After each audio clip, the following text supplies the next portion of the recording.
But now the floor is yours. Thank you very much. So hello and welcome everyone to the physically based LIDAR presentation with the subtitle OptiX, a real-time sensor LIDAR simulation powered by GPUs. My name is Jacob, as I was introduced, and I am responsible for the sensoric department and the physically based rendering. So let's talk about our company a bit. So Virus is a small company based in Bavaria. This is Germany. We have also a branch office in Austria near Vienna, where I come from, based in 96. Our main product is virtual test drive, short VTD, with its powerful components for traffic simulation, scenario simulation, image generation, sensor simulation, and you can also create your own databases with our model library. We are partners and co-founders in open standards like OpenDrive, OpenCRG, and OpenScenario. So let's get to LIDAR. As you probably all know, LIDAR is a sensor which transmits optical laser light pulses into the surrounding and then measure how much light got back and at which time it got back. From the constant speed of light parameter, we can calculate how far that object was relative to the sensor. Even though a LiDAR has a big range on wavelengths, ranging from a couple of hundred to a couple of thousand, when looking at the automotive subgroup, we are talking actually about the 895 to 905 nanometers. So when compared this to visual spectrum of a human eye, which is at 380 to 750 nanometers, this is pretty close to each other. So the question arises for us, can we use algorithms derived from normal computer graphics? And if we can, how accurate would this approach be? So to answer this question, we looked at the index of refraction tables for most common materials. For this presentation purpose, I've picked the BK7 glass, which is standard glass, then iron, and PVA, which is standard plastic.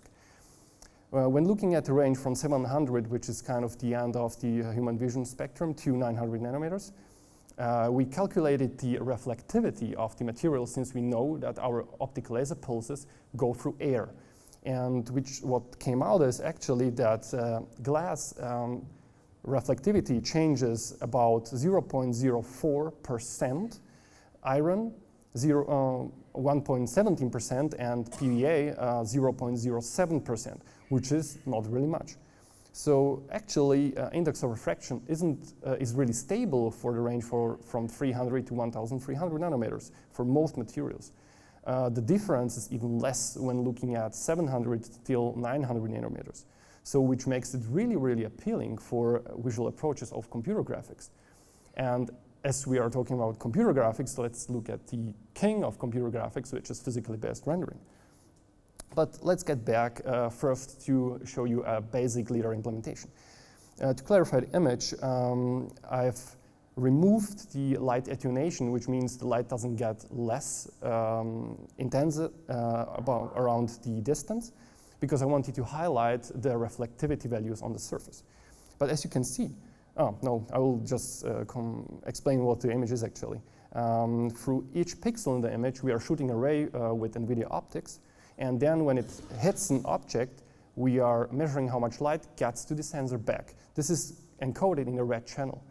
Then we shoot another ray, which is the reflection ray, and again, we measure how much light it gets back to the sensor when it hits the surface. This is in the green channel, and the third reflection would be in the blue channel, which we don't have here in the picture yet. So as you can see, the detail of the image isn't actually that high. You have one reflectivity value for a whole material or a whole object. It means, for example, a whole building would have one reflectivity value. Even the cars have a kind of segmented areas with materials, but it's still not enough, in my opinion. Also, there are no composed or dirty materials. Everything is perfectly clean. The surface normals are taken from the geometry, which is kind of really poor because as you already know, the geometry has to be always decreased due to performance. And also, you have no microsurface whatsoever. It means it doesn't matter if a surface is rough or perfectly not clean. Yeah, whatever. So normally you have a lot of noise in LIDAR. So this uniformity in reflectivity doesn't really stand out that much. And also, if you have a Velodyne or something like that, you're just creating point clouds in the surrounding with some layers there. And you don't really see that actually that object has just one reflectivity value. That's probably the reason why no one really complained till now. So yeah, to change this, we implemented physically based rendering based on multiple material properties which flow into a BRDF, which is a bidirectional reflectance distribution function. We calculate how much light gets reflected back to the eye. The input for the function are the light position and orientation, the eye position and orientation, and of course these material properties. We based our whole rendering on the Disney BRDF, which Disney awesomely put open source a couple of years ago. Every computer graphics engine these days uses or is based on this BRDF. We also just based it, we didn't copy paste it.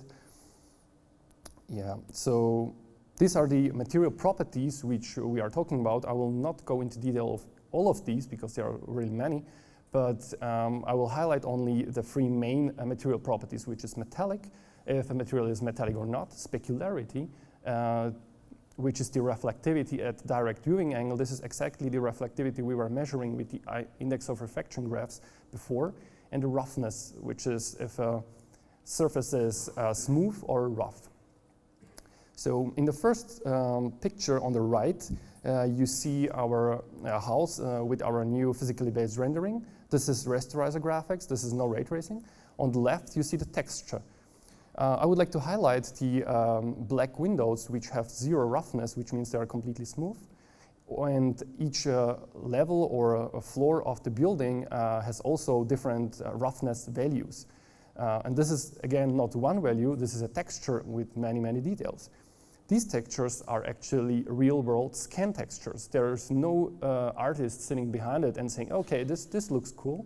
No, this is really scanned data, and then calibrate it into our BRDF to have perfectly measured results.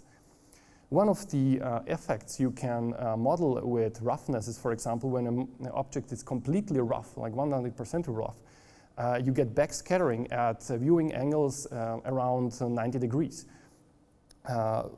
On this image, you see, for example, that the edge of the orb is a little bit brighter than the rest of the orb because the light gets reflected back to the sensor.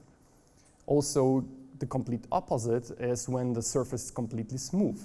Here, the edge of the orb is actually a little bit darker because all light which hits at this angle gets reflected away from the camera. All of these effects together combine physically based rendering, which then is one of the best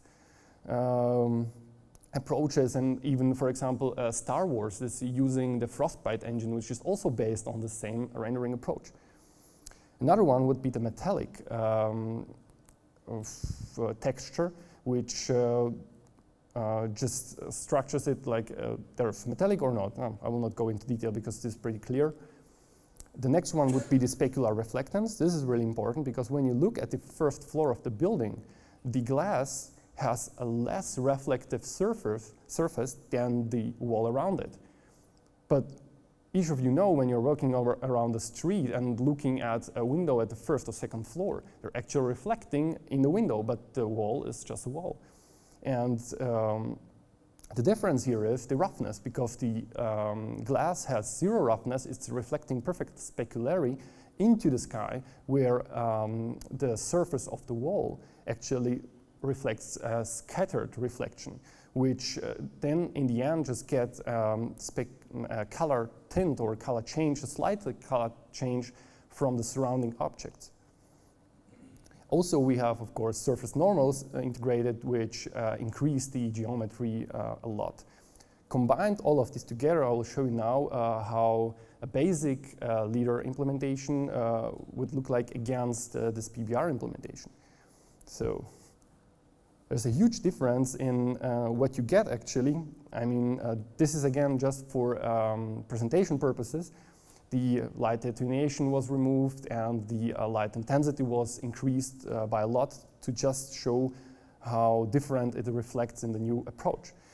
Look at the road, for example, where the cars make the road a little bit smoother, where the tires are going. Also, for example, in the middle building on the roof, in the basic implementation, you would, with 90% of the LIDAR models I saw, it would be black because it would reflect into the sky, or green because it's reflecting into the next house or building. In the PBR implementation, it's completely red because of backscattering, since the roof is perfectly rough. And next would be, for example, a metal door, which is rusty. The rusty parts are reflecting diffusely into the camera, and the signal dies, so to say. But the rest, which is clean, actually reflects the surroundings. Another one would be a metallic bus stop. I would like to highlight the cobblestones, which are looking really awesome. And for example, the bus stop material is also metal, but with a roughness around 0.5, which when you look at the image before, you have metallic 0 or 1 on the bottom part where the rust comes in, and it's reflecting even though it's metal, and here it's more diffuse because the roughness is somewhere in the middle. And also it gets into yellow because interreflections happen there because it's not a flat surface. Because of the surface normals, the metal looks like metal. Okay, we also completely rewritten our wetness approximation into a physically based model based on many papers from universities. This is again from measured values and measured materials. We have actually a system where our artists can actually draw water on a surface, and they can define where a water pond is, or how deep this water pond is, and that's a complete different, makes a total difference in LiDAR simulation. So looking at a comparison to the basic model with the PBR model, look at the street light on the right side of the image. On the basic implementation, it reflects perfectly, it doesn't matter where. On our PBR implementation, you see that where the water is, or where a water pond is, it reflects perfectly specularity, with perfect specularity, but where a little bit less water is, it's really scattered. Also, since we know perfectly what materials the bus stop has, the reflection values are completely different. On the PBR side, you have green and blue mostly because it's metal and reflects specularity. On the left side, you don't know. Also, comparing a PBR wetness with 0% against 100%, you see on the left side, like the light gets reflected back to the sensor with diffuse reflections, but when water is on, it's reflecting more into the second or the first or second reflection. Again, everything is measured here. To make up a sample use case, how you can use our simulation. So start from the left circle, you have virus VTD, which gets information from our virus traffic. You can also write your own traffic or simulate your own traffic if you want, but we provide it in the package already. Then from the open scenario, open drive from OpenCRG, we are collecting data and putting all together, making a ground truth, which is then sent forward to our image generation component. And this is where you can play around actually, because you can pick from a couple of sensors like the PBR LiDAR you saw right now, or for example sonar or ultrasonic or radar. But these two are not physically based yet. It will come till next of the year. We have also a lot of camera models, and visual spectrum is of course something we are modeling too, now with the new physically based approach. For all these sensor simulations, we are of course using NVIDIA OptiX and NVIDIA CUDA, making them super fast. And these images you can then just normally send for a hardware in the loop for NVIDIA PX2 anyone, or the Pegasus, which was introduced yesterday. And also you can make a software in the loop where you put it into NVIDIA DriveWorks. So yeah, future work. We would really like to do a spectral LIDAR with reflectivity values for actually all wavelengths, not only this certain subpart of it. Also, we would like to implement the NVIDIA material definition language. Also, since we are closely working together with Pegasus and Enable S3, we would like to improve our sensor simulation based on real-world sensors where, for example, daylight and other lights are affecting the sensor data. The next step would be also a realistic cloth and vegetation rendering, which would be done with NVIDIA physics. And of course, which already working right now is the headless operation in the cloud. So this is actually the end of my presentation. I would like to show the short video. And since I have actually a lot of time, I would like to comment on that. So this is a video made from the top of BMB E3, which we model in PBR. This is again the perfect sensor. You have, this is just 90 degrees to the right. So you see the reflectivity values there on the surface. You see how it behaves on one wall, for example. This is so a half reflective wall. There you have a window. The red dot is the specularity lobe of the reflection. Here you have a rough surface, so you don't get really much reflection back. This is, for example, interesting. This is a BMB E3 in clear, or clear. And then we will switch to a dirty model. You can also interpolate between each other. I mean, I'd never seen a dirty model in any simulation till now, so this is something new, I think. This is again from top, the BMW E3. This is in dirty again. You see that the specular lobe is completely different. There's so many important information which you actually get there. This is the water, which progressively gets more and more till it hits 100%.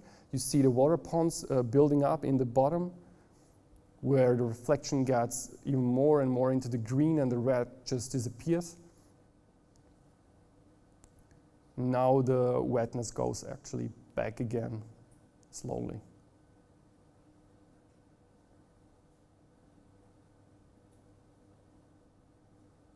Yeah, okay.